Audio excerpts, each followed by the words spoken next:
Bienvenue à tous. Aujourd'hui, l'émission Terres et Vignes s'intéresse au développement des circuits courts. Béatrice Richard va nous servir de guide.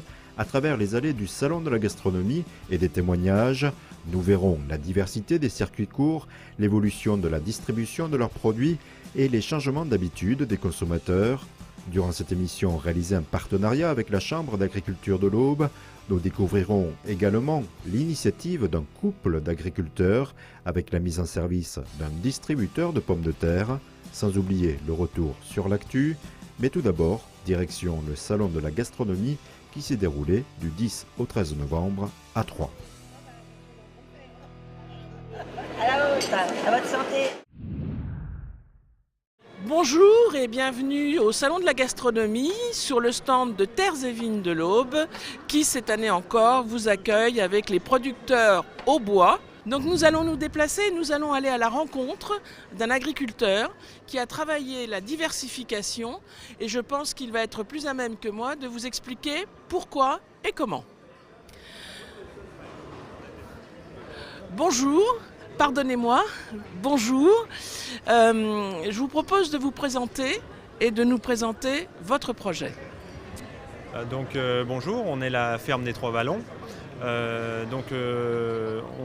a démarré l'activité l'année dernière. L'objectif c'était sur 50 hectares de transformer du blé dur, une espèce particulière de blé, pour fabriquer des pâtes. Voilà. Alors, pourquoi avoir choisi cette voie de diversification? Est-ce que l'agriculture ne convenait pas, ne suffisait pas? Est-ce qu'économiquement, vous êtes sûr de vous y retrouver?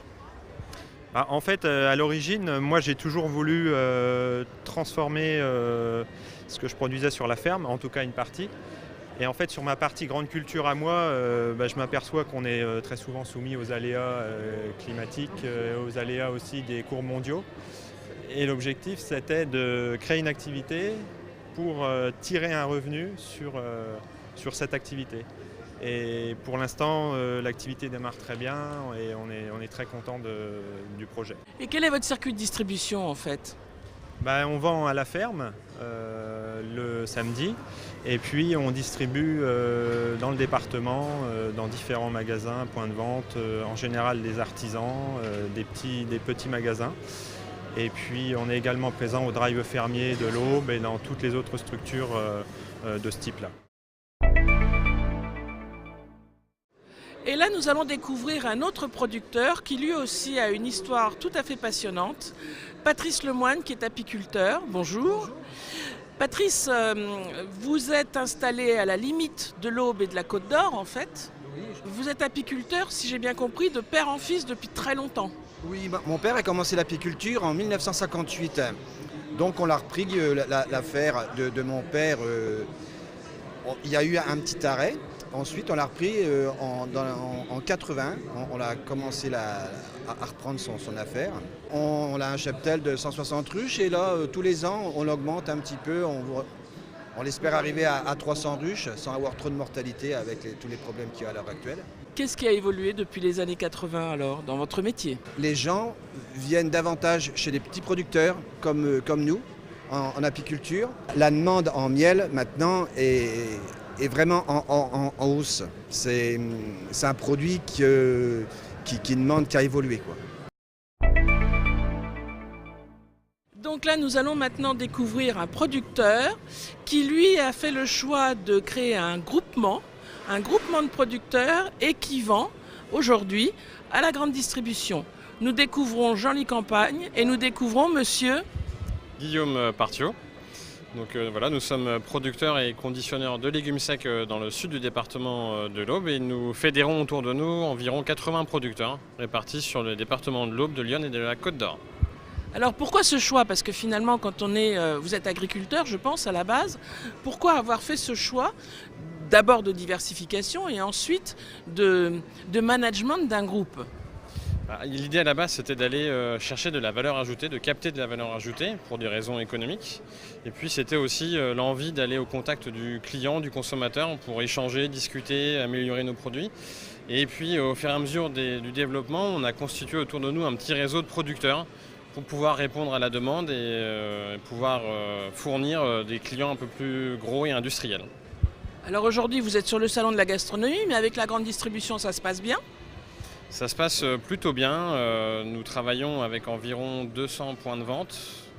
Et voilà, l'entente n'est pas toujours facile, il y a toujours quelques petits couacs, mais globalement, voilà, nous y arrivons.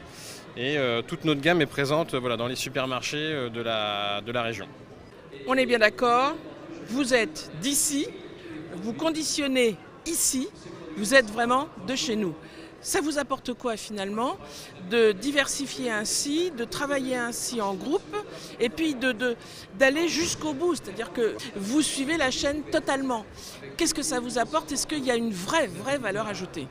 Effectivement, on va des champs jusqu'à l'assiette, puisque nous produisons, stockons, trions et conditionnons tout sur place. Aujourd'hui, le consommateur recherche des produits locaux, veut connaître l'origine des produits qu'il consomme. Donc voilà aussi pourquoi nous avons répondu à cette demande.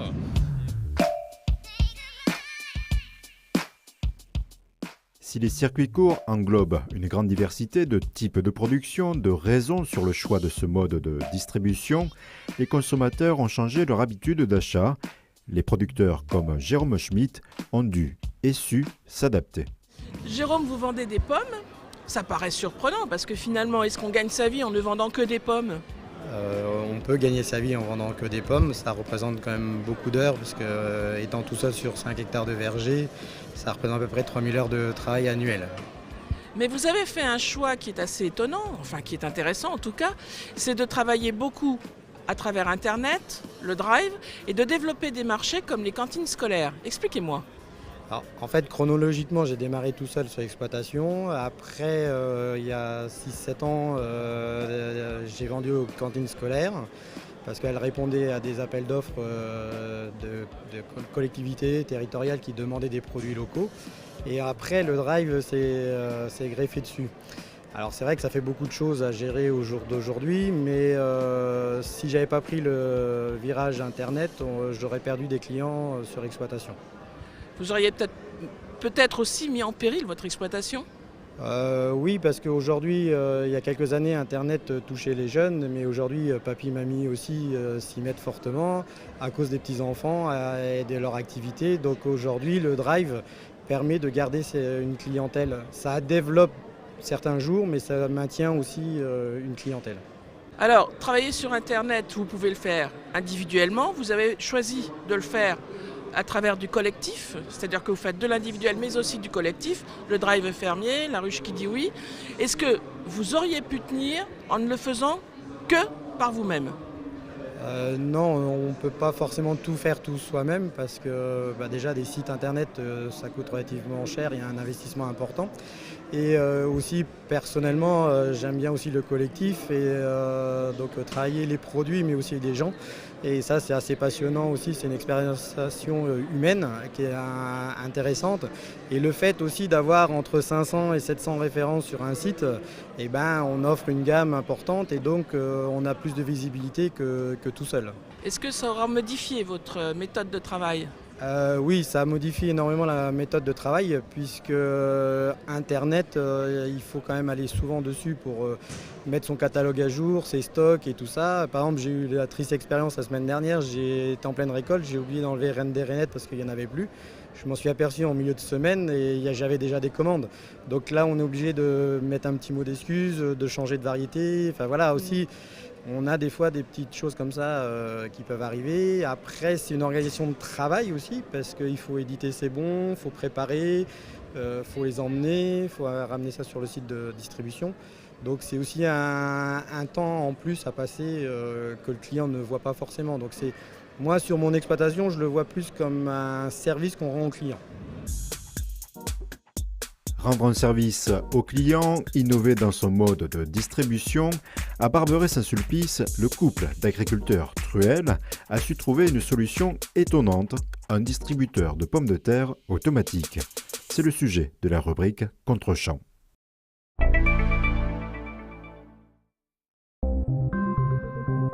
À proximité de la zone commerciale de Barberet, les agriculteurs Valérie et Hubert portent une dernière retouche à leur trouvaille. Je note distributeur de pommes de terre. Ce distributeur automatique de pommes de terre, oignons, le voici. Son fonctionnement se veut simple. J'ai envie de pommes de terre pour faire des frites et aussi de la purée, donc dans un conditionnement de 5 kg. Donc ça correspond au numéro 3. J'appuie simplement sur le numéro 3 et la machine m'annonce le prix à payer, 2,50 €. Donc j'ai mis mon billet, la machine tourne, la porte s'ouvre, je récupère mon sac et on entend la monnaie qui tombe. En plus de la monnaie, il sera bientôt possible de régler par carte. Ce couple d'agriculteurs s'est lancé dans la vente directe afin de mieux valoriser cette culture. Donc vous allez voir à l'intérieur du bâtiment, il fait 5 degrés. Dès qu'on a une récolte trop abondante, les prix vont à la baisse avec des prix qui sont en dessous du prix de revient. 2 années de suite où les prix étaient mauvais.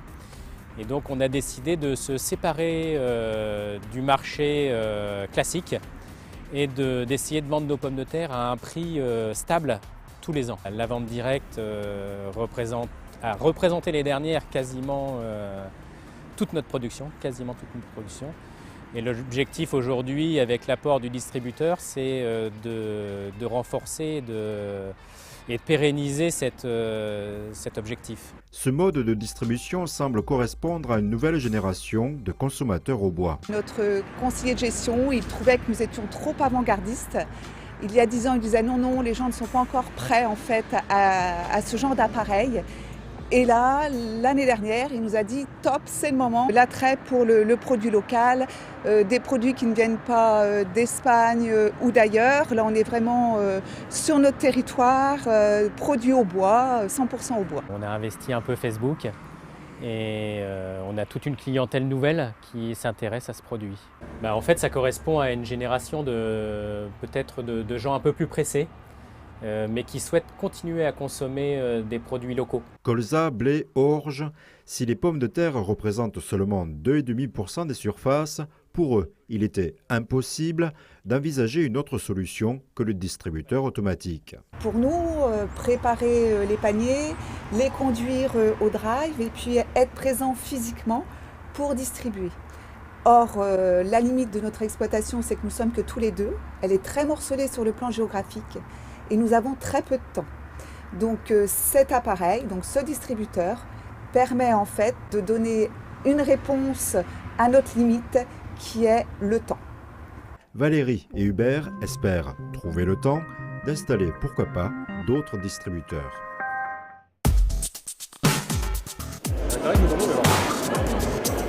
C'est quoi?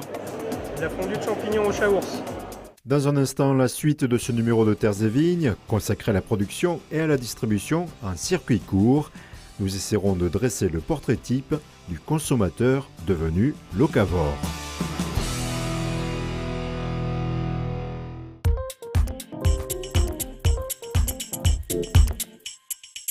Batitol à Crenay, c'est un centre-service dédié aux artisans et agriculteurs, mais aussi aux particuliers. Batitol, c'est votre spécialiste dans les tôles bac acier, panneaux sandwich isolés pour toiture, bardage et leurs accessoires. Les aménagements intérieurs de bâtiments sur mesure, les abris de jardin, garages et locaux extérieurs isolés. L'équipe de Batitol étudie tous vos besoins, vous conseille et vous propose des produits précis et adaptés. Contactez-nous, Batitol à Crenay, Zac des Sources, 03 25 43 10 10.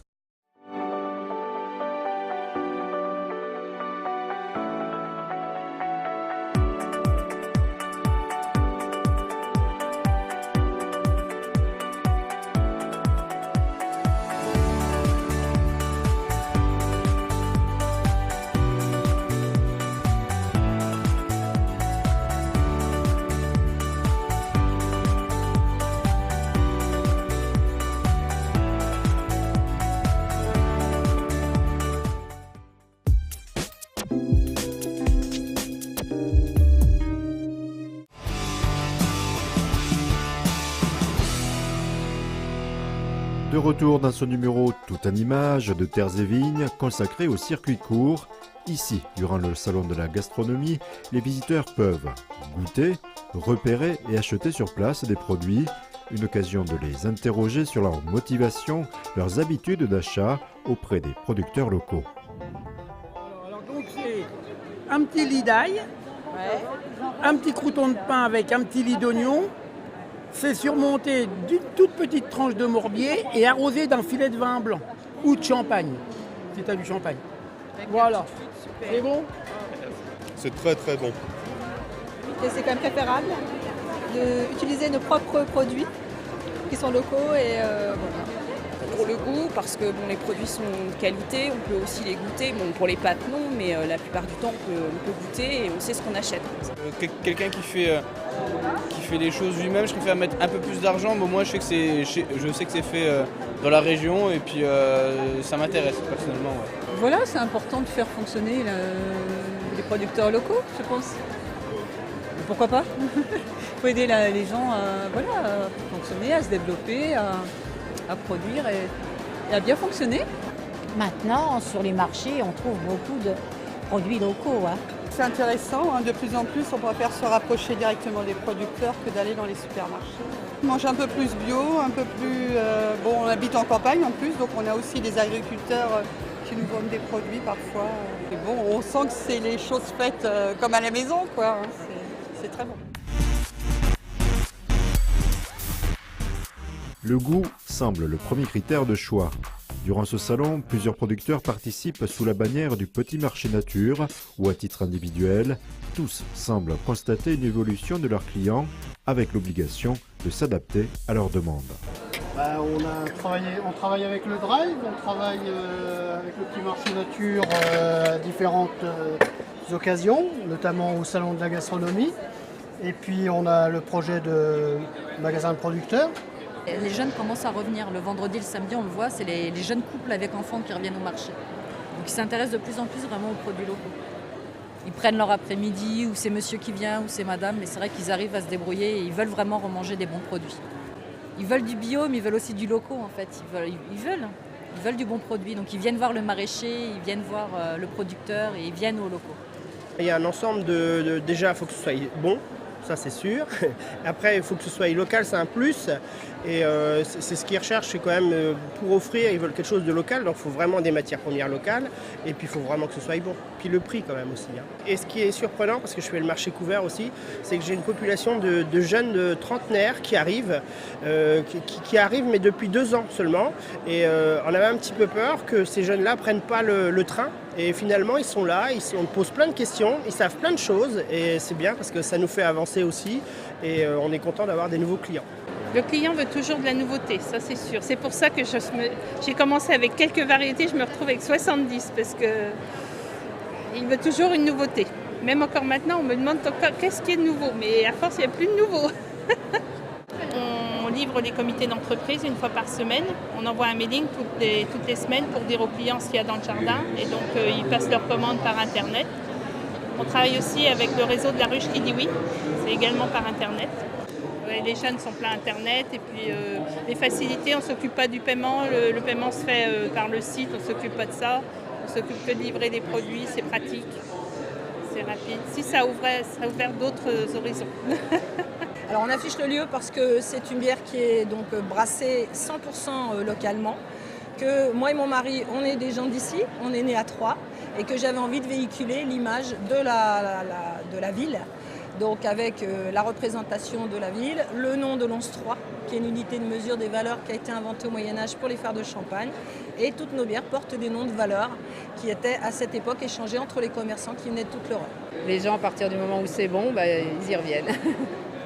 Afin de connaître ces bonnes adresses, les producteurs ne manquent pas d'imagination afin d'expliquer leur démarche, faire savourer leurs produits, notamment le champagne. Quand on parle de circuit court, on parle de champagne, le champagne dans la Côte des Bars. Et nous nous retrouvons près de Gaston Chek, une coopérative, une union de producteurs qui se trouve à Meurville. Cette coopérative a fait récemment un choix stratégique important, c'est le choix de l'œnotourisme. Bonjour. Donc, vous avez fait des travaux importants à la coopérative du bâtiment, vous avez fait des embauches, vous en êtes le témoin et la représentante. Quelle est aujourd'hui la stratégie touristique de Gaston Chek ? Alors, bonjour à tous. Donc nous, en ce moment, ce qu'on voudrait faire, une stratégie donc œnotouristique, mais une expérience en fait pour le client. Moi, avant, je travaillais sur Épernay. C'est vrai que les visites de cave d'1 heure, c'est bien, mais c'est trop long pour les clients. Les enfants ne participent pas. Donc ce qu'on voudrait faire, c'est quelque chose d'attractif, pédagogue, que ça soit pour l'adulte, mais aussi pour l'enfant. Et ça serait du coup sur une expérience autour des sens. Voilà. Vous expédiez 6000 bouteilles environ par an. Est-ce que vous voulez augmenter ce nombre d'expéditions ou simplement travailler plus sur le local ? Plus ou moins, nous ce qu'on voudrait faire, c'est déjà avoir une satisfaction client très bonne, donc fidéliser nos clients, également voilà, s'en occuper très très bien et puis ensuite pourquoi pas se développer à l'export. Avant de se développer à l'export, il faut déjà avoir une bonne image de la marque et pour ça, voilà, c'est des petites choses qu'on va mettre en place durant l'année prochaine et ensuite pourquoi pas commencer un marché à l'export. Avant de poursuivre les rencontres avec les producteurs en circuit court, je vous propose un bref retour sur l'actualité agricole. Comme tous les 2 ans, les jeunes agriculteurs de l'Aube organisent le prix du jeune agriculteur. Avant leur passage devant le jury en décembre, vous pouvez vous aussi voter pour votre candidat préféré via Facebook ou le site internet des JA de l'Aube. Le vote du public donnera une voix supplémentaire aux candidats sélectionnés. Autre actualité, la 5e édition de la convention d'affaires du biogaz à la méthanisation s'est déroulée à Troyes le 16 et 17 novembre. Au programme, visite des sites de biométhane de l'Aube et perspectives de développement de cette filière de production d'énergie. Par exemple, un agriculteur qui a pour projet de monter une unité de méthanisation, il peut venir ici et rencontrer en un temps très court un certain nombre de bureaux d'études qui vont l'aider à dimensionner son projet, de financeurs qui vont l'aider à faire le montage économique du business model de son projet. Autre information, la Chambre d'agriculture de l'Aube a présenté son nouveau catalogue de formation avec de multiples nouveautés. On est en région Grand Est et que pour la première année, l'offre de formation est, du moins du point de vue graphique, exactement la même sur les 10 départements. Nous avons cette année accentué sur ce qu'on appelle des mixtes, c'est-à-dire à la fois des formations avec des modules à distance. La dernière nouveauté, un employeur va pouvoir faire appel à la Chambre d'agriculture pour construire avec un salarié qu'il aura embauché la façon de monter en compétences. C'est bientôt la fin de cette émission. Pour conclure, sachez que ces produits locaux peuvent être assemblés dans différentes recettes. Sachez également qu'il existe de multiples lieux ou rendez-vous pour découvrir ces saveurs. Aujourd'hui, les produits locaux qu'on va travailler, nous, ici, c'est un petit peu les escargots de l'escargotière. On va travailler le boudin noir de chez M. Guilleminot. Alors nous, on essaye de travailler le plus possible sur les produits locaux, à la fois dans un esprit de défense de la planète. On apprend aussi aux élèves justement que le locavore, c'est important. Alors pour le mot de la fin, nous allons retrouver Vanessa, directrice du développement de Terres et Vignes, qui est la cheville ouvrière de toute cette organisation. Vanessa, pourquoi Terres et Vignes finalement sur le salon de la gastronomie avec ses producteurs ? Alors déjà Terres et Vignes c'est un collectif qui se regroupe pour promouvoir l'agriculture auboise auprès du grand public. Donc pourquoi au salon de la gastronomie ? Parce que ça nous permet d'animer et de fédérer ce collectif autour des produits au bois en mettant en place des partenariats. Là aujourd'hui en l'occurrence avec le lycée Édouard Herriot qui est une brigade de cuisiniers et qui cuisine et fait goûter les produits locaux travaillés sur place. Partenariat avec les produits du petit marché nature. Vanessa, Terres et Vignes n'est pas simplement ou seulement au salon de la gastronomie. Quels autres rendez-vous ? Alors il y a le rendez-vous au début avril avec les rencontres agri-citadines sur l'hôtel de ville avec les JA, les jeunes agriculteurs de l'Aube. Puis le 15 avril, le dimanche à la campagne, qui est un événement maintenant très connu et qui amène 25 000 personnes pour rencontrer justement le monde rural. Et les foires de Champagne avec un chapiteau agricole de 1000 m² où nous mettons en valeur le monde agricole par l'excellence dans l'Aube. Tous ces producteurs que nous venons de découvrir, évidemment, vous pouvez les retrouver par le biais d'Internet, les retrouver en vous rendant dans leurs exploitations, en allant à leur rencontre, au travers du drive fermier. N'hésitez pas, la qualité dans votre assiette passe évidemment par les producteurs de l'Aube.